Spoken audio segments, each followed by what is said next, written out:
गन्नौर विधानसभा seat को BJP के खाते में डालने के लिए देवेंद्र कौशिक लगातार चुनावी प्रचार में जुटे हुए हैं। इसी कड़ी में वो गढ़ी, झंझारा, भोरा, बेगा, दातौली, जफरपुर और भाकरपुर गांव में पहुंचे, जहां लोगों ने उनका फूल मालाएं पहनाकर जोरदार स्वागत किया।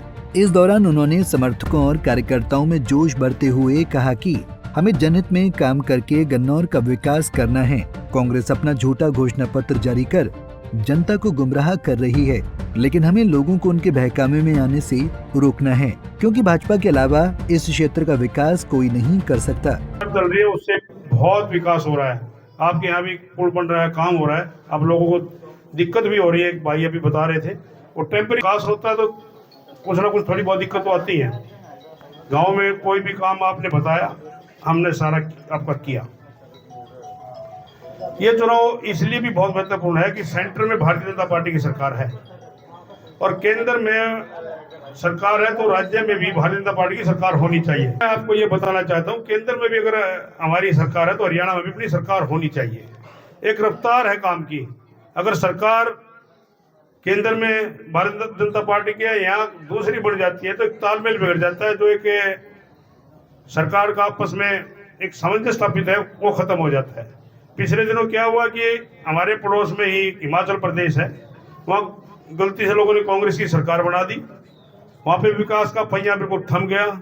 कर्मचारियों को देने के लिए तनख्वाह नहीं है। आपने पिछले जो टीवी में देखा होगा, सब देखते हैं कि एमएलए कह रहे थे जी हम तनख्वाह नहीं लेंगे, मंत्री कह रहे थे हम नहीं लेंगे, एमपी कह रहे थे हम नहीं लेंगे, मुख्यमंत्री कह रहे हम नहीं लेंगे। उस प्रदेश की यह स्थिति है, अर्थव्यवस्था चौपट हो गई है। देखिए, जितने बड़े प्रोजेक्ट हैं, सारे प्रोजेक्ट सेंट्रल गवर्नमेंट से आते हैं। चाहे आपके यहाँ कंटेनर डिपो बना हो, चाहे बड़ी के अंदर आपकी रेल कोच फैक्ट्री बन रही हो, चाहे आपकी सब्जी मंडी बन रही हो, इतने बड़े प्रोजेक्ट हैं, ये हमारी केंद्र की सरकार बनाती है।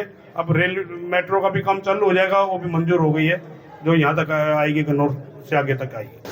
कांग्रेस के मित्रों ने कहा कि कश्मीर में अगर धारा 370 हटा दी तो यहाँ पे खून की नदियां बह जाएंगी कश्मीर के अंदर। पर मजबूत प्रधानमंत्री ने धारा 370 भी हटाई और एक गोली भी नहीं चली पूरे कश्मीर के अंदर। तो आपको ये बताना चाहता हूँ, एक मजबूत सरकार जो है वो आपका भला कर सकती है। देश में कोई शांति भी चाहिए, देश को सुरक्षा भी चाहिए। और जो केंद्र सरकार के काम है, चाहे आपका आयुष्मान कार्ड बनाना हो, चाहे गरीबों को राशन देने का काम हो, कोरोना के टाइम पे चाहे वैक्सीन लगाने का काम हो, चाहे शौचालय बनाने का काम हो, मतलब कितने काम है गिनवाने लगे तो आपको पूरी लिस्ट है, मैं आपको कहोगे दे जाऊंगा। वहीं निर्दलीय प्रत्याशी पर हमला बोलते हुए देवेंद्र कौशिक ने कहा कि अब वो भाजपा को बुरा भला कह रहे हैं। पहले वो 6 साल पार्टी में रहे और मलाई खाकर अपने लिए काम करते रहे।